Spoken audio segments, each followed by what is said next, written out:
The Guild is Maximum Lawyers' community of legal entrepreneurs who are taking their businesses and lives to the next level.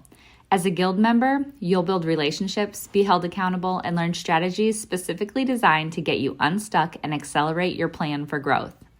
Members are also granted exclusive access to masterminds hosted around the country. Our next event is coming up, and we're heading to Scottsdale, Arizona. There's something truly magical about the power of these in-person connections where real-time breakthroughs happen. Picture this. You're surrounded by like-minded law firm owners tackling your business and mindset challenges together. The energy is electric, the insights are transformative, and the results are game-changing. Investing in yourself is the best decision you'll ever make. The knowledge, strategies, and breakthroughs you'll gain are priceless assets that will supercharge your practice and propel you forward. Join the Guild and secure your ticket to Scottsdale at the best possible price by visiting maxlawevents.com. Welcome to the podcast edition of Maximum Growth Live, the #1 program for lawyers who want to grow their practices. Each week, our hosts, Seth Price and Jay Ruane, tackle the fundamental questions about how to grow the profit and profitability of your law firm. To watch the program live, submit your questions, and hear the latest episode, tune in every Thursday at 3 p.m. Eastern on Facebook for our live show. Maximum Growth Live is a production of Maximum Lawyer Media.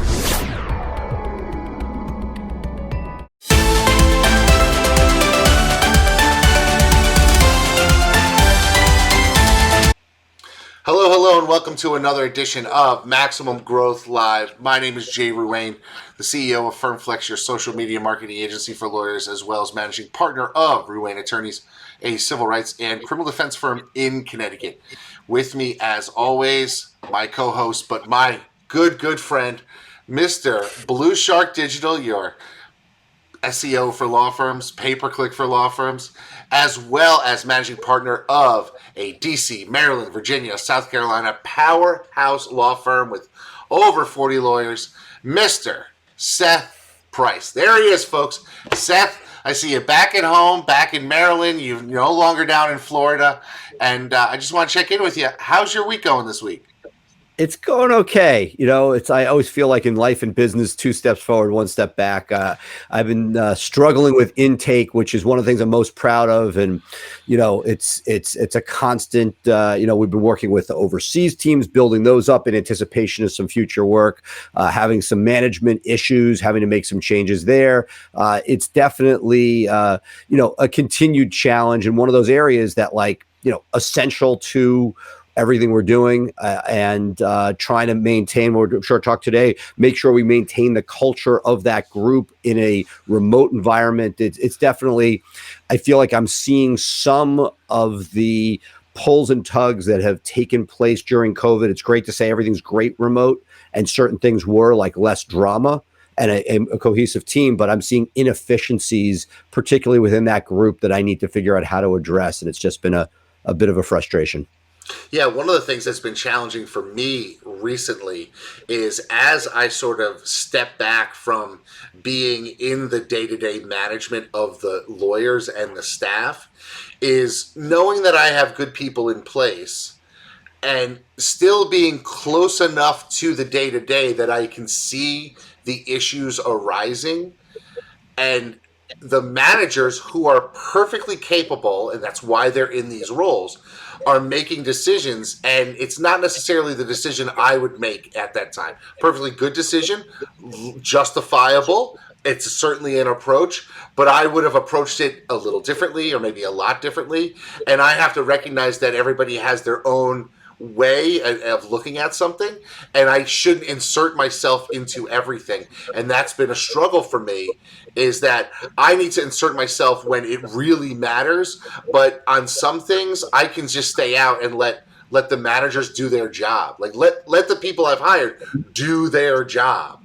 Yes, instead of and something that we're going to hold for another show. So because I really want to get our guest out, who's amazing. But the thing I struggle with is there are times when you know something's wrong, and you can, yes, you want to empower a manager, but what do you do when somebody's entrenched? You know something's wrong. The extraction as you've scaled is not always so easy. The answer, you'll hear you put something on a listserv and everybody, a Facebook group, oh, fire immediately. Well, yeah, but you also want to make sure that you don't, if it's something like intake, you have an entire revenue that's coming from it. Obviously, if there's poison or somebody's doing something awful, you need it out. But there are times when it's not right. And how do you make that move? And I think too often I am guilty, and it's something I'm worked towards, which is waiting, not being proactive, but like, watching something break and waiting for that person to leave rather than making those moves. And it's really, really tough because especially in the remote workforce, extracting problems is not always so easy.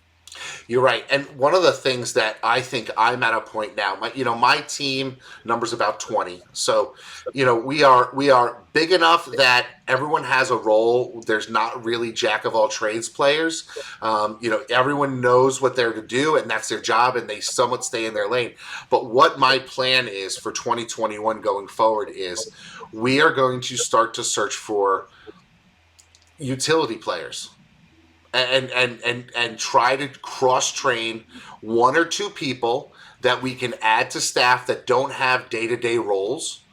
And so they can handle intake. If there's somebody out on intake, they can handle some legal admin stuff, following our systems. If there's somebody down there, they can handle some other things.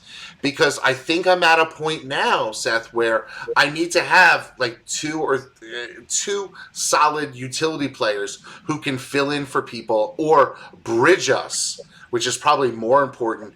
If we have to remove somebody, I can slide somebody in who can last 6 weeks in intake and cover as we hire and train. Right. And the thing I've scaled maybe a step beyond that, as we're probably, 80 to 100 employees, the idea being having a manager and a junior manager so that if something happens, hit by the bus, the person decides they want to go somewhere with their career, whatever it is, you're not left in the lurch. That's the issue. Yeah. And limiting the number of positions where, there are very few positions, but there are some left within the organization where if somebody were to give notice, it would be a risk factor to the business. Now, again, you'd figure out a way to move on, but it would certainly not be a good thing. And how do you make it so that you have that redundancy? You're talking about it during the scaling process of the utility people. For me, it's making sure that there's bench within departments so that there's somebody who step in, and give them a track and a possibility. But we got this great guest. We can't let this. Just one last thing I want to say about this, and then we're going to bring in our guest. Is really the issue that I'm having is at my level, if I add somebody who is that utility player who's not filling a seat that's needed right now, that is directly impacting my net revenue to myself because I'm and that's the you have to get that's in your head because otherwise it's you have a job that you're plugging holes with. It's not stable and look, I'm looking at this level of, we always looked at it like from an ops point of view, right? There's certain things in ops and HR that are not quote unquote revenue producing. They're not helping you service the widget. But as I think our guest is going to talk about today with culture, if you don't have that redundancy, you end up squeezing your own employees and creating ramifications you don't want. So that you look at it, I say that not to spend it is almost business malpractice. You're damaging the culture. So when we talk today about culture and how do you build it, one of the things you do is make sure that you're not working somebody to the bone anytime somebody leaves. And the only way you can do that is to have that extra redundancy. I think you're right. Okay, Seth. So we've got a rock star for a guest today. A great guest. I mean, just a great guest. I got to give it to you for being able to make this connection, make it happen. Tell us about our guest today. Yeah, so Verne Harnish. He is sort of like, epicenter, sort of entrepreneurs. He is where things start. Way back when I started my entrepreneurial journey, reading Mastering the Rockefeller Habits, more recently, really diving into scaling up for those people that are EOS fans and Traction. Gino Wickman, he came out of the Verne Harnish world. For those of you that have done what was YEO, now EO, for those of you that know YPO, these are all things that have come from our guest, who is just a remarkable sort of birther of entrepreneurs. And, I just can't wait to see what he has to say today. Tons of free resources out there. He's got an event coming up. He is sort of taken the same philosophy I like to think that we do, which is put all that information out there, and people will come. And he has certainly lived that and can't wait to have him out here. Can't wait. Okay, folks, so he's in the green room now. What we're going to do is we're going to take a quick break, and when we come back, we'll have the Maximum Growth live interview of Verne Harnish. Stay with us, hear from our sponsors, and then we'll be right back with our interview. We'll be right back. How many times did I say right back? Here we go. The lawyers who will succeed in the next decade are the ones who are focusing on building their brands where people meet, and there is no place better to build your brand than on social media.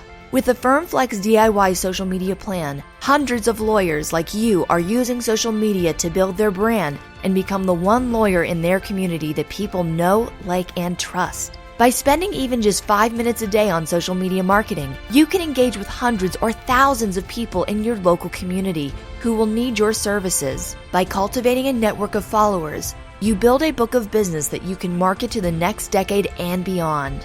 If you are looking for a solution to help you jumpstart your social media marketing, look no further than the DIY plan at getfirmflex.com.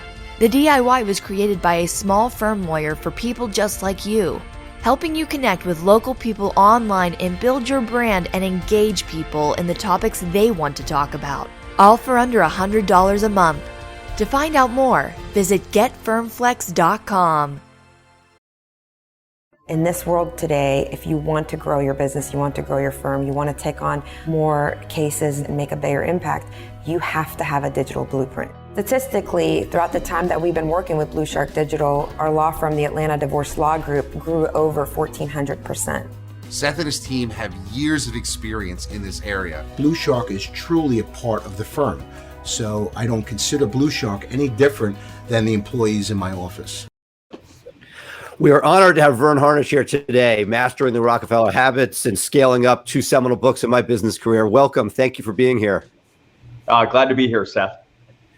I'll start off with a question, which is one of the things, and I love your work. I was a member of YEO, which then turned into EO, and have followed you for years. But the dichotomy that I've seen, that the challenges scaling a professional services group, a law firm, seem to be, in addition to all the normal scaling issues, we have some special ones. And I'd love you to sort of start with, how you would talk to our audience who are, for the most part, lawyers attempting to scale a professional services practice. Yeah, well, the toughest thing, and we run a professional services firm as well, so we represent these comments that I'm about to share, but, we run an inverted pyramid. The traditional organization, the people that are doing the work are at the front line, and then you've got leadership. But in a professional services firm, the people that are actually selling, the people that are actually delivering on the service are in many cases the principals of the organization, the co-founders, if you would. And so there's really no, in a sense, leadership at the top. It ends up not being a coherent organization, but a set of practices that have agreed to just kind of hang together and do business under maybe a common brand. And so when we look at our FACE tool, our function accountability chart, and we say, who is the head of the company? And the rule around accountability is it needs to really come to one person. I remember one of the first law firms we worked with down in Dallas, they shoved like 4 initials in as head of company. It was the 4 principals. They each owned 25% of the firm. But then when we said, all right, the number one job at the head of the organization is to make sure we've got all the rest of the boxes filled. Who's driving marketing and sales and operations and IT and HR? Look, you've got all those same functions as any organization. And it was interesting. 3 of the lawyers looked at the 4th and said, you're it. And he knew he was it. He knew he was the only one in the organization that enjoyed doing that, could do it. And so all we had to do was spend time clearing his calendar of really legal work so that there could be actually somebody driving the business. And so our very best early law firm client out of Atlanta, the founder didn't do any legal work. He truly was CEO of the organization and made sure that he got the traditional functions in place in order to scale the organization. Jay. Sure. That's a really interesting point, because a lot of lawyers have this negative self-image and a lot of doubt when it comes to actually running a business of a law firm, because it's sort of looked down upon in law schools, and even among lawyers and law firms. There's a lot of negative sort of messaging out there when it comes to being the person who actually can move the law firm business forward.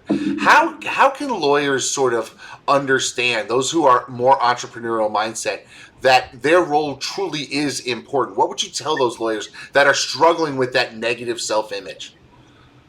Would they like to make more money and work less hours? I mean, that's really the goal of all of the organizations. At some point, if you're just selling hours, it's hard to scale beyond a certain level. And so the extent that you have founded, or you're the founders of a law firm that you want to scale, at some point you want to get a life. And, we say you should be able, on the flip side, you can actually lead the organization about a half a day to a day a week. So you can still be out doing those market facing activities that you really enjoy. And we ought to get to that next thing that I think is the most important KPI for the leaders of any organization, especially a professional services firm. So it's also not all consuming. It's not 40, 50, 60 hours. Our opening chapter in Scaling Up that everyone can download for free. You don't have to buy the book. Let's go to scalingup.com, look for the picture, and there's a couple of free chapters, and it's called The Barriers. And we talk about how Alan Rudy, who I feature in that chapter, literally was working 80-hour weeks. And once he put our principles in place, he was able to get that down to 8 hours. So it's not all time consuming, but it is the thing that'll give you the most leverage in terms of both your time and ultimately your income. And I think that really goes back to developing systems to help you run your practice a lot better. So let's talk about that most important KPI, because I think it's something that'd be my next question too, Jay. Yeah. I mean, exactly. I think I know where it is because I've watched videos on your site and that type of thing. But I think our audience needs to learn about that. So let's talk about that. Yeah. Well, clearly the single most important function in scaling is marketing. Yeah, all the rest are critical. You got to keep track of the billing and all of those things, but it's marketing that the research has been clear, whether it's high-tech firms or professional service firms or others, that drive scale. And it's not just marketing for new clients, but it's talent, the lawyers and others that you need to bring in. It's attention in the marketplace, and maybe it's other influencers that you need to bring into the fold. And so if marketing is the most important function, then what is it we should be doing, particularly the head of the organization? And that's where I want to turn to Regis McKenna. Regis was the marketing consultant to Steve Jobs before they even had their first product, Intel, Genentech, and I cold called him as a college student in 1983 and said, hey, Regis, I want to build the world's largest entrepreneurship organization, which it is today. And I said, I'd like your help. You helped Steve get to 2 billion. Maybe you could help me. And so he took me on as a free client. And he said, look, there's just two things you've got to do. One, have a marketing meeting separate from sales, even if it's with yourself. And it was 10 a.m. every Monday. He had a young guy, Rich Moran, assigned to me to spend that hour. By the way, when Steve Jobs came back to Apple, it was a 3-hour marketing meeting every Wednesday afternoon that he chaired. And that was the one function that Steve drove. Tim Cook drove all the rest. And then he said, here's what you've got to do next. Take a piece of paper out. And he asked me a question that Bill Gates considered the best question he had ever been asked. And as you guys know, our work is not so much about the answers, but getting the right question. And that question is, what are the relationships, the influencers, the brands you need to bolt onto your brand that are going to allow you to 10x the organization? Not 2x. When you think about 2x, all you have to do is get incrementally better. But if you think 10x, then often it frees up much more creative thought in how to do that.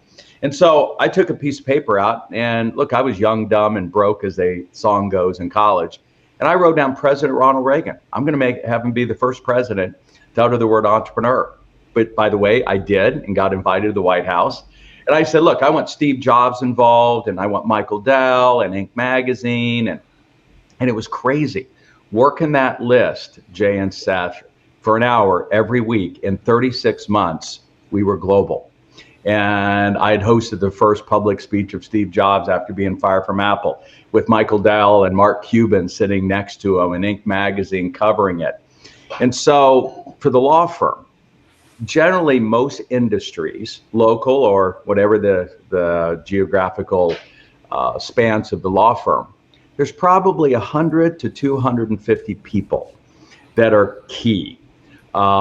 Relationships with judges and other, when I was involved in my only lawsuit, I appreciated that John Fisher, my lawyer, really had the relationships in the community through negotiations and other stuff that he could bring to bear in our particular case. And of course, looking for new opportunities. And then, lead sources, if you would. And then what you want to do, this is now the most important KPI, is not the number of minutes, but the number of hours you're spending every week nurturing those relationships. And look, as soon as you can get back face to face, I think talk time's critical, more important than email. But to the extent that you can go break bread, have lunch, have breakfast, have coffee, the word company means Latin derivative to share bread. The more powerful. So for instance, you guys saw in our virtual summit, I had a chance to host Monty Moran, and people are considering Monty possibly a presidential candidate here in the future as he scaled up Chipotle to 23 billion in market cap. And so I had a chance to fly across the country a few weeks ago and have dinner with him for 3 hours. I could add a Zoom call, prior to him speaking, and that would have been useful, but to have 3 hour dinner, breaking bread with Monty, that's more important than the other 30 hours of emails I possibly could have got done. Plus, I got a lot done on the flight anyway. So number of hours that you're spending every week nurturing the key relationships, media, influencers, others that are going to help you scale the business is the number one KPI. It seems hard though. One thing that I've seen it from both sides, right? So, getting jealous of all the scaling that you did, and through my mutual friend and mentor, Devin Shane, watching what he's done over and over again. I launched this digital agency, Blue Shark Digital, where many more of these principles, it seems it's much easier to apply scaling up outside of professional services in certain ways, based on your sort of opening statement that you made. But you're talking about 10xing. It seems daunting when you're dealing with those interpersonal connections, because you could put your hours towards it and take all the lunches. And Jay and I are about as good as anybody about staying in touch and having those meetings and breaking bread and doing all those things. It just seems that it's really that the ability to scale in those multiples really gets limited when it's interpersonal versus things when you're leveraging additional marketing power behind it. How do you speak to sort of the people that are in the trenches? They're like, okay, I'm going to free up X% of my time. I'm going to do these things. Is it even possible, or is 10X like an aspiration, but you just want to keep pushing forward? Yeah, well, and 10X doesn't necessarily have to be revenue. It could be 10Xing your bottom line.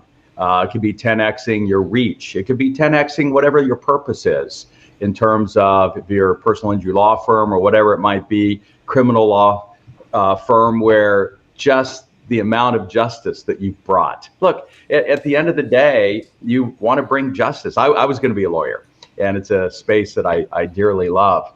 And the sense of injustice that you're out there fighting, to the extent that it's one of the reasons somebody got into the business in the first place, to be able to 10x your reach in that particular field is powerful. So it's mostly a mindset.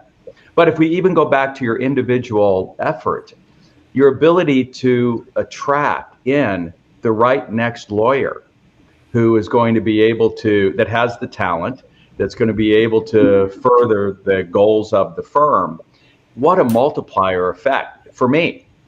I can only serve a dozen clients. But now that we have almost 200 partners on 6 continents, we're, as a professional services firm, global, and I'm able to touch 3,000 companies directly in any one day. And we're now working to 10x that, to where we can get that to closer to 25,000 clients in the next 5 years. And so it's about fulfilling our purpose and the difference that we want to make in the world. You know, that's really interesting. You know, coming from my perspective, I have a criminal defense and civil rights firm here in Connecticut. And one of the things that scaling my firm allowed us to do was take on post-conviction innocence project cases that matter to me. And we've been able to walk 2 guys out of jail on murder cases that they didn't do because we had the scale. So that's a really good point that you make, that, you know, my scaling my, you know, my general DUI criminal practice, it didn't necessarily increase my revenue, because God knows those innocence project cases don't pay, but my impact on the world certainly has been able to be 10x because I was able to do that. And I think that's something that our audience really needs to know, is that that idea of scaling doesn't necessarily mean revenue. It can mean so much more that we can derive from. But one of the questions I have for you is just a really sort of simple one that probably would take you hours to answer. But what is the biggest misconception when it just comes to scaling? When, you know, I'm a professional service provider. I've hung a shingle. I'm out there doing it. And now I say to myself, I want to build something bigger than just me. What's the biggest misconception I need to sort of understand before I can really make that next leap? Yeah, it's a great question. As I think about how to answer it, just remind me. Let's do an interview of you, Jay. We've got a media site called Scaleups.com, where we feature all kinds of scale-ups. There's a lot of, you know, things that love to feature sexy startups, and the Fortune 500 get plenty of coverage, but the mid-market scale-ups don't. And so let's tell your story about how scaling the one side has allowed you to have this kind of impact on the other. I love that story, Jay. I hope that connects with everybody on this podcast.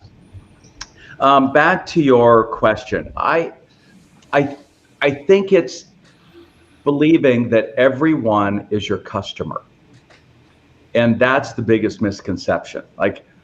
So let me tell you a quick story. You know, we hosted Nate, the co-founder of Airbnb, a few months ago, just before they went public. And I knew Nate and some of the guys back when they had launched. And they believe Airbnb should be a global company. And in some sense, it needed to be global for the business model to work.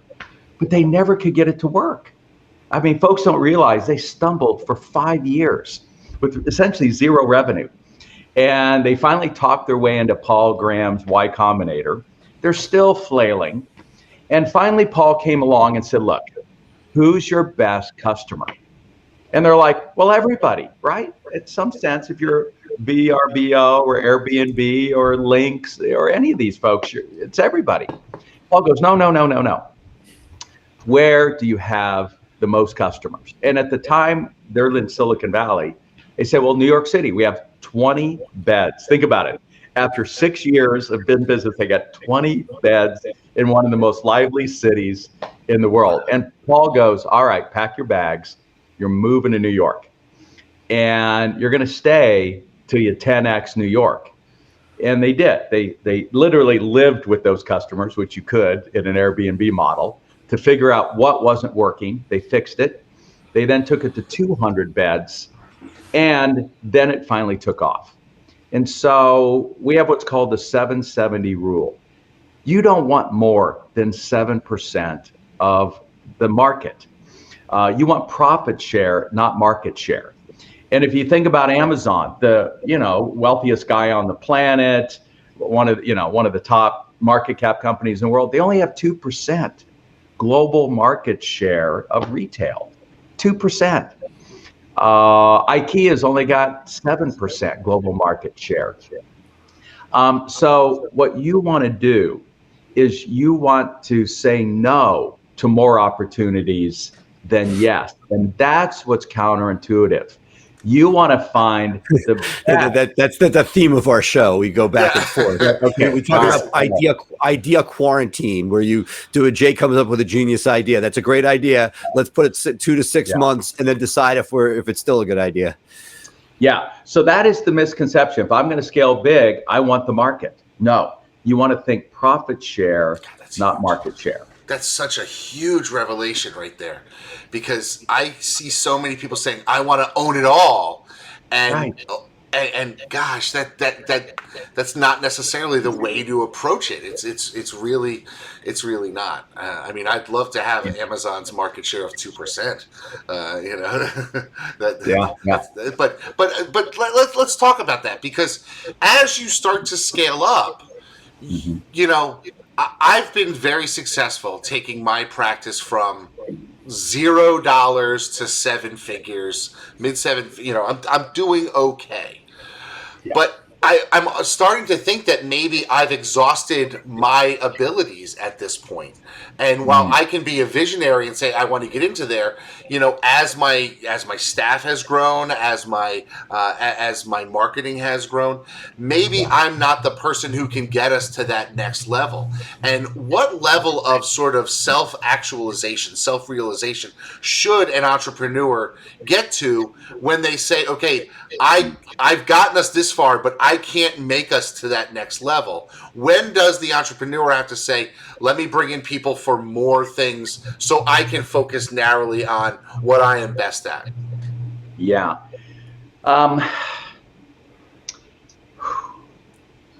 The thing you want to tune into is your energy. Time management's important, but time's limited. Energy's unlimited. And so if you want to use an alternative kind of acronym for CEO, it's Chief Energy Officer. And it starts with your own energy. What gives you strength? That's what a strength is. And even if you're good at it, if it wears you out thinking about it, then it's a weakness. So I'm going to go back. I nailed the LSAT. I won every mock trial I had ever been in. And I crushed this poor guy in the only lawsuit I've ever been in. Never want to be in another one again, but I crushed the poor guy as he needed to be. But just send me a contract to look at. It's showing up in my email. I'm exhausted thinking about having to just open it and look at it. And I realized it doesn't give me energy. And so if you go back to Steve Jobs, and I think he's a good rest his soul, even though his title was CEO, he wasn't CEO, he wasn't head of the company. The only thing that gave him energy was design and marketing. And so the only function he chaired was marketing. The only daily huddle he was in was with Jonathan Ive for lunch every day around design. And he let Tim Cook run everything else. So more to a mere mortal. One of my favorite clients, Randy Amon. Randy built a company in Baltimore called ABL Cables. He got it about 30 million. And I love this title, Founder and Head of Customer Service. The only thing that gave him energy was the customer service function role.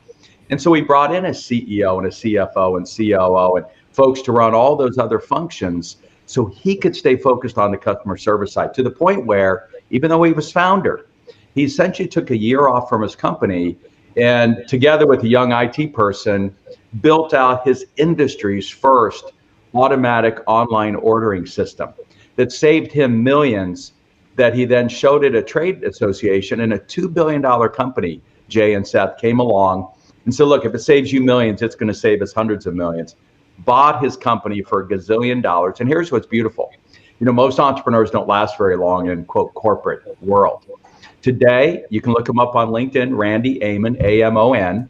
He is senior VP of a $40 billion global company. And you can guess what he's senior VP of, the customer experience.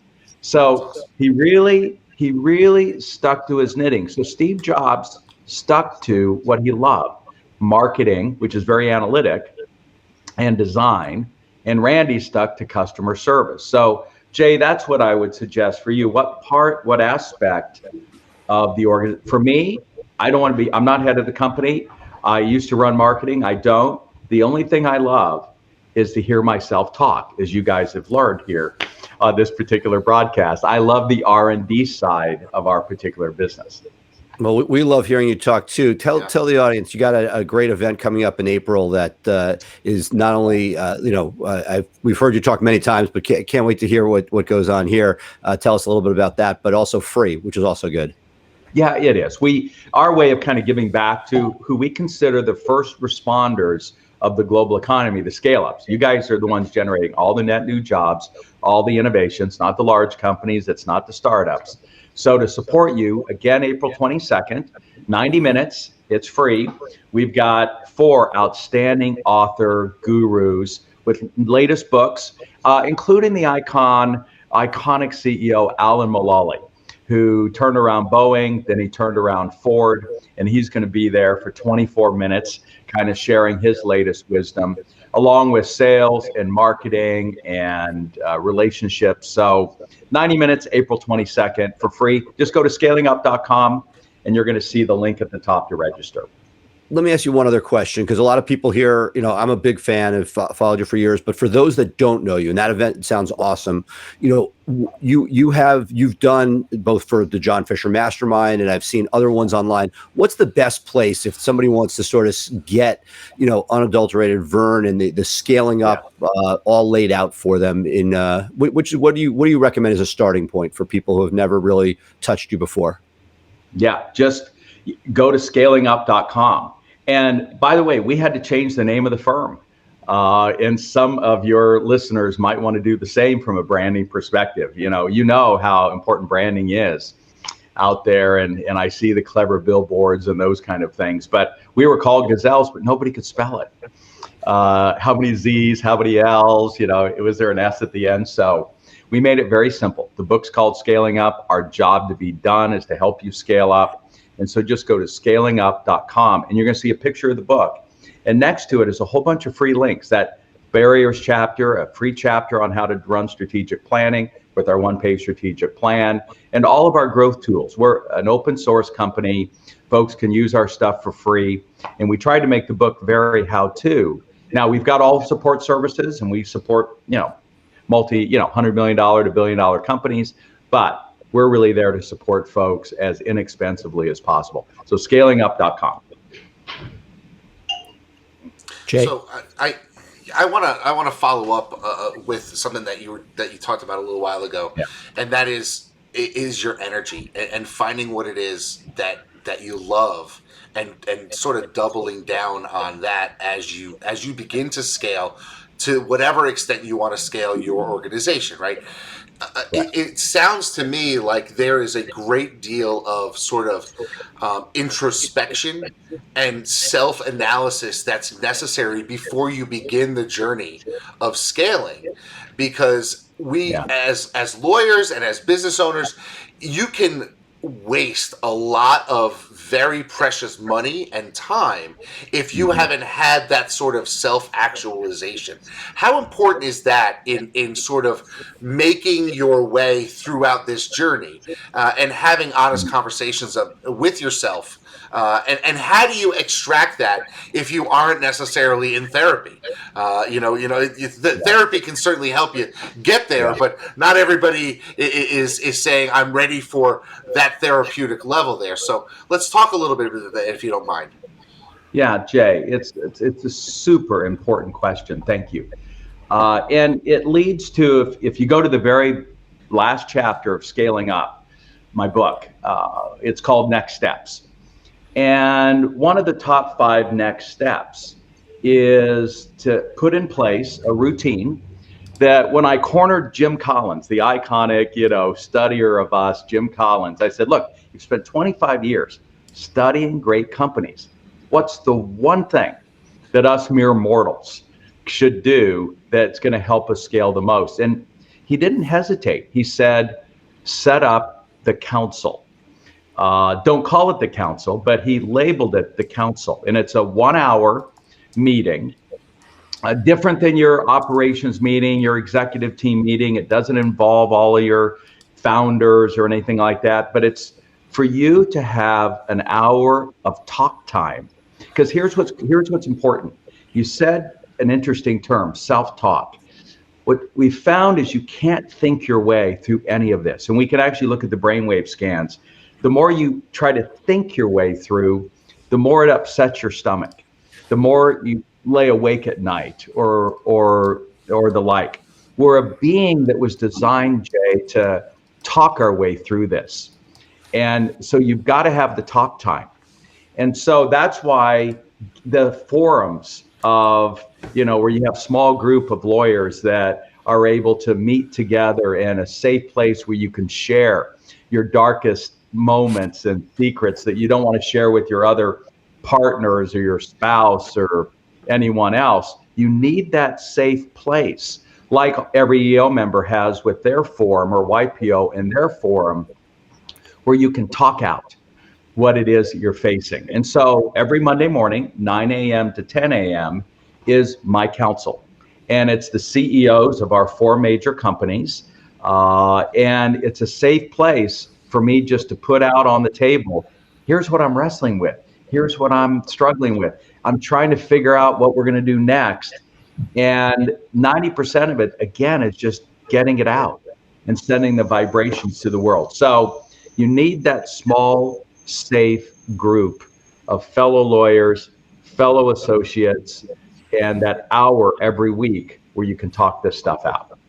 Yeah, so basically what you're telling me is that when Seth calls me every night at 11 p.m. and says, here's my problem of the day, we're actually doing what's necessary to solve it. Because I don't know, the minute a problem pops up, it's let me dial Seth and see how we can solve it together. So that's been good. But here's another problem that I think First of all, you're so lucky. You're so blessed. And I want to mention probably the single most important thing, and that is, and this is Marshall Goldsmith, good artists borrow, great artists steal. We've done nothing but just borrow from 40 other great, books just in my book.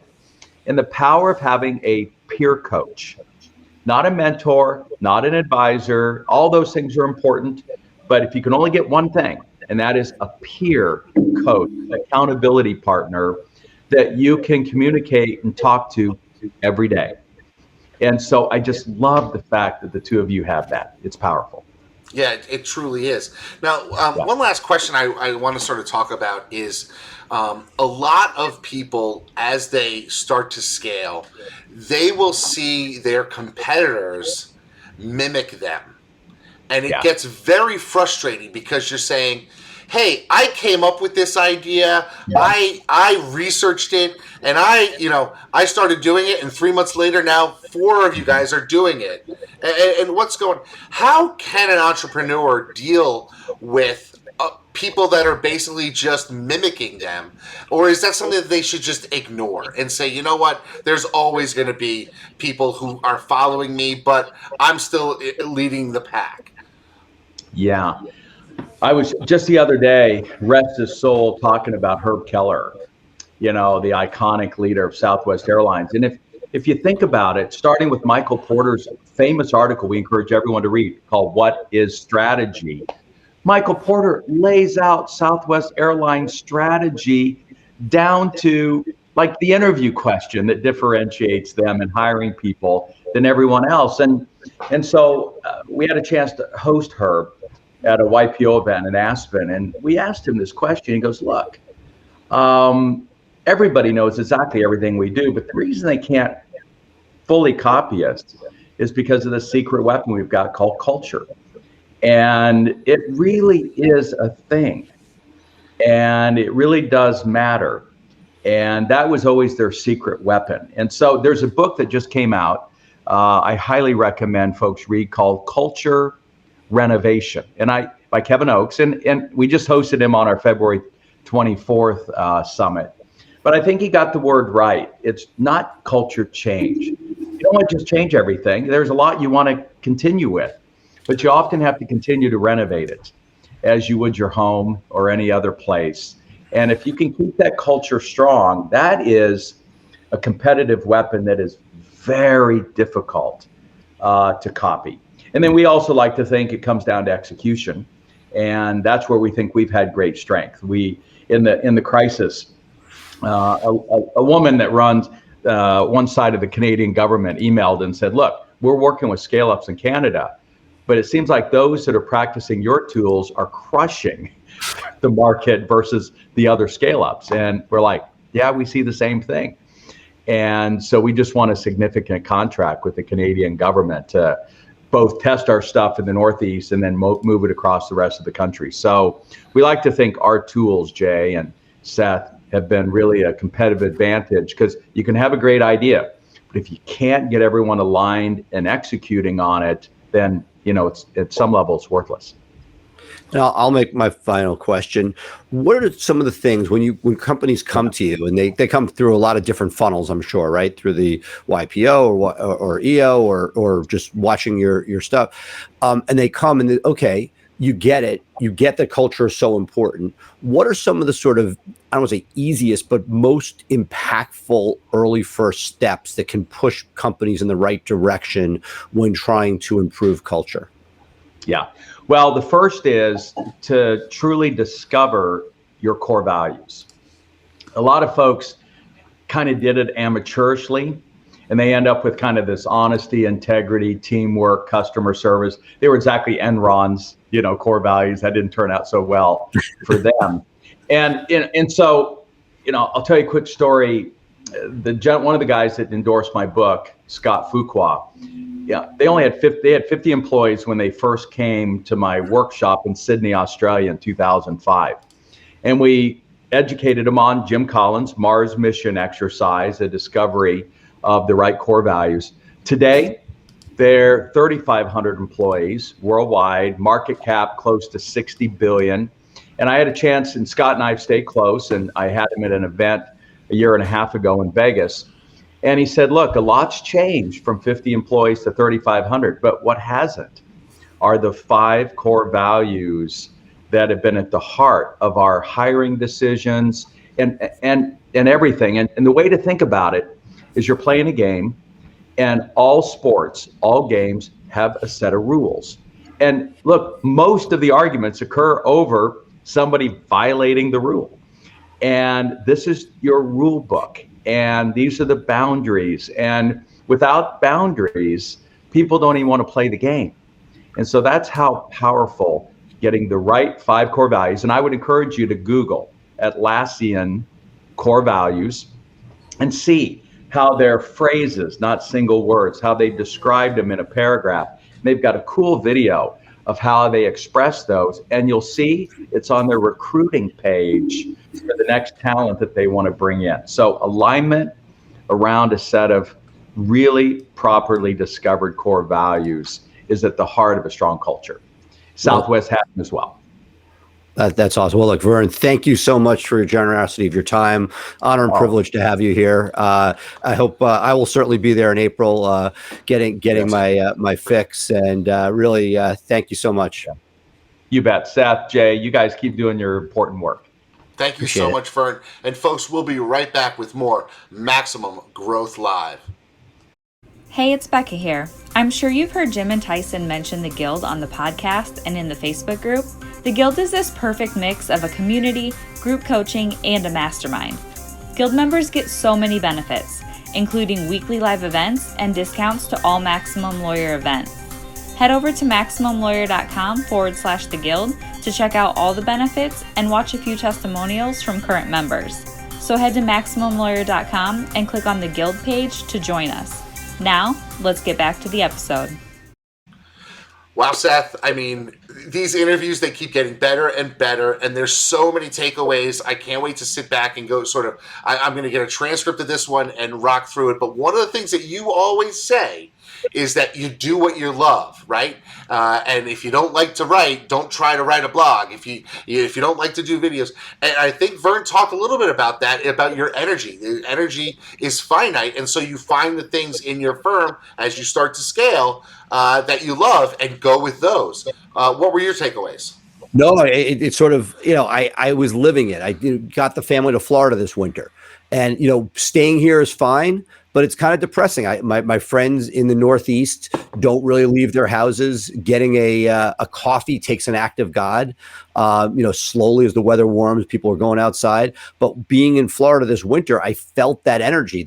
I'm that guy, Gino, that Verne talked about, where I live off that interpersonal energy and getting to sort of visit people, taking the family truckster on the drive back, making sure that we saw friends and family and business contacts in along the way. That's what gets me up in the morning, and I feel that I'm that much more productive even today. Granted, we had this to work with, but it was just the fact that it's cold and rainy outside today. I was unproductive for the first few hours of the day. And the idea that in Florida, I was able to get outside, sit at my tiki hut. There are things figuring out what drives you, you're going to be that much more productive. So, it was, I think, great to get this perspective, and the fact that he would take his time speaking to our audience was just awesome. Yeah, I mean, this was just rock solid for me. I mean, there's so many things that you have to consider as you're growing your firm, as you're scaling your firm, and really, what we need to do is double down and really sort of take a systemic approach to the scaling. And we didn't even get into all the different systems that you can build and that type of thing. I mean, we could have Verne on every week for the next year and not even scratch the surface of the advice that he can give to our people. But I want to thank you, Seth, for arranging for this today. I mean, it's been a great week. We've had some great stuff over the last couple of weeks, and it's only getting better, folks. So I want to thank you for being with us each and every week here at Maximum Growth Live. Of course, you can always find us live every Thursday on our Facebook page and in many, many Facebook groups as we are syndicated. We have our standalone podcast where if you want to hear this on the go, you can take it with you. Of course, we are syndicated on the Maximum Lawyer podcast as well. Seth's got a great show if you want to double down and get into the thing that he pulls energy from, and that's digital marketing. You can follow that on the Blue Shark page, his SEO Insider, where he's interviewing people that are really, really pushing the envelope in digital marketing. And of course, we have our group, Systemizing Your Law Firm for Growth, that you can join. And we would love for you to join that group. I put some stuff in it this week about how to do a system for doing a visual check of all your websites. That got a lot of good response. And we have a lot of other systems that we're putting up there. So there's a lot of good stuff out there, folks, as you are growing your firm. And I want to thank you for being with us. Seth, you got anything else for the people today? No, I just said, what a great day. This is a great day for the show. We've been doing this for about a year now. And to have a guest like this, and the fact that we're attracting, it says, I think we're onto something really good. So can't wait to see what this next year is going to bring. I as well. I mean, this has been a wild ride. We are almost at a year. I think our first show was in early May, so we're coming up. We're going to have an anniversary show, and it'll be a lot of fun. We can maybe relive some of the highlights over the last year. Some of the lowlights too, folks. Some of my production values early on. This was not great. We were having technical issues. And I would say take it as a metaphor, because I very often am guilty. If I can't get something right, I don't want to do it. And I want to thank you, because there were times we had meltdowns. We've had software issues. We've had all sorts of stuff. We had guests not show up when we had already promoted them and having to scramble to get them there. And the fact, that there's a certain value in just doing things, getting it out there, having the time. Because even if nobody's else is listening, the fact that that I have a person to run these different business issues by and have that brain trust, that alone has been great. And the fact that we have a whole audience to give us feedback and let us know what they think about these different issues has been awesome. Yeah, it really has been, folks. Thank you so much for being with us. We are Maximum Growth Live. He is Seth Price. I am Jay Ruane, and we're with you every Thursday. We'll see you again next week. But for that, bye for now. Thank you for listening to Maximum Growth Live. Please remember to subscribe to our podcast for the latest episodes and tune in live on Facebook every Thursday for our live show. For more information, visit Maximum Growth Live on Facebook or MaximumLawyer.com, and be sure to share us with your friends.